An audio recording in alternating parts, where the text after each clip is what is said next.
I came into Ugly Betty. I didn't do the pilot. I came into it. Sylvia Horta said to me, I want to put you in this, and I don't know how yet, but I'm going to put you in it. God bless him, man of his word. Puts me in the show. I came in around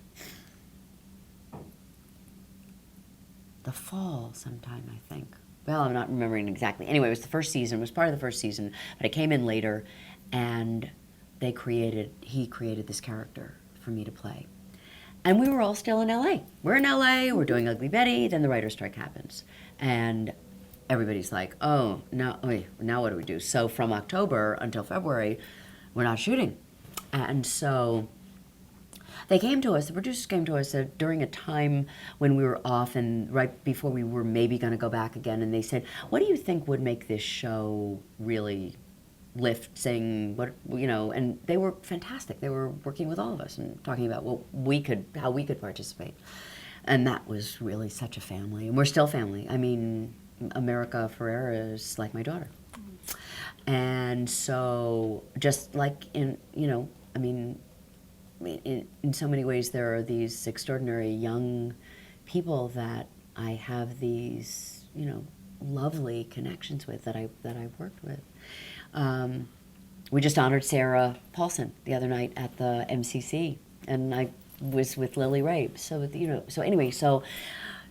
So America and I really just kind of connected in a way that I was talking about before, where you say, oh, I know you. Mm-hmm. I know who you are. Mm-hmm. And so, and there was Michael Urie and Rebecca Romaine, and Vanessa Williams, and just this extraordinary group of people, and we're still deeply connected. I mean, I was just in LA last week, and America and her husband Ryan came over for dinner. I married them.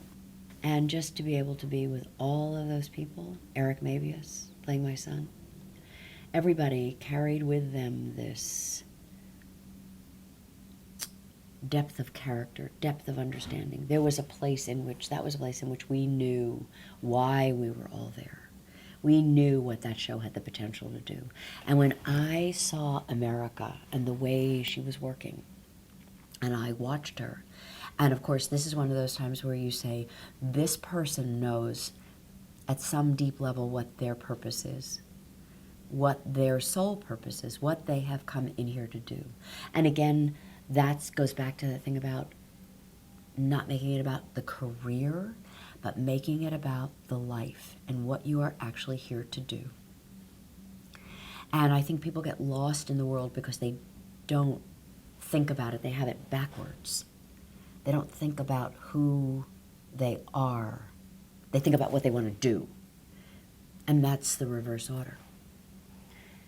And I watched her and I saw that there was this character that had been created that the rest of the world understood. Remember when I was talking about Karen Wolek and that moment of that coming out, that everybody has some kind of secret? Well, this is iconic in the same way. America knew that she was representing that place in every human being where they don't feel like they're enough, they're not pretty enough, they're not smart enough, they're not thin enough, they're not the right stuff. And I bet you, if you went into any place in the world, any restaurant, and saw all these people sitting around, and you looked at them and you stand there with your nose pressed up against the glass and you say, these people fit in, I don't fit in the dark of night, in their heart of hearts, if you ever ask them at a vulnerable moment if they think they're the right stuff,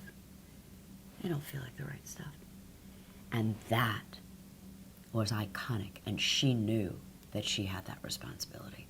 She knew what she was taking on. And all these young girls were devoted to her.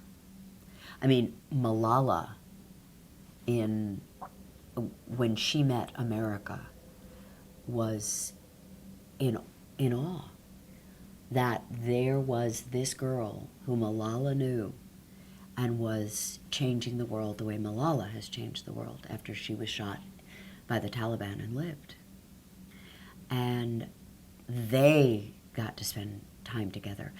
and the largesse of America's career that has happened because of Ugly Betty, and the way she led us all, that, and a little child shall lead them, was true in this case. And she's so smart and so wise and so on purpose. And so we became this very powerful family. So we all sit around. They ask us what we think.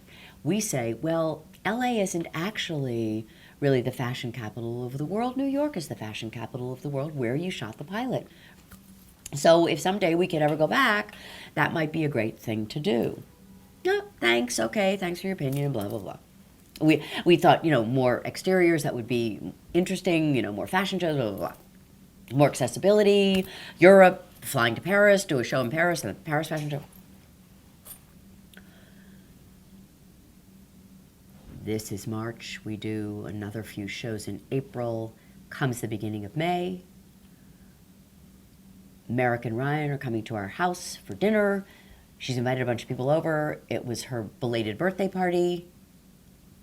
She walks in the door and she says, "We're going to New York." I said, "What?" She said, "They got the tax break. Bloomberg, genius that he was, gave the tax break.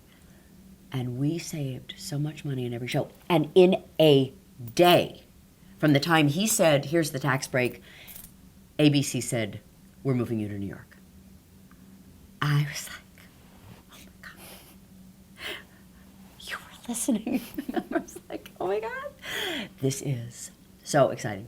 And, and Robert knew that I was going to go, and we were going to have to find a way to work it out, and we have, and we did, and it was, but the thrill of coming back here. And I remember walking on the street, and it was one of those like late spring into summer days when the sky is just about almost dusk, and the clouds were so perfect, and I looked up at the sky in New York, and I was overcome with this joy of being back here and getting to do this show here in New York, this show that carries so much weight, so much importance. And then we did it for 2 years, and then they canceled us, and we were all devastated. I mean, we didn't understand. We didn't know. And because it was doing well in the ratings. And there were a lot of complications, and so they took it off the air.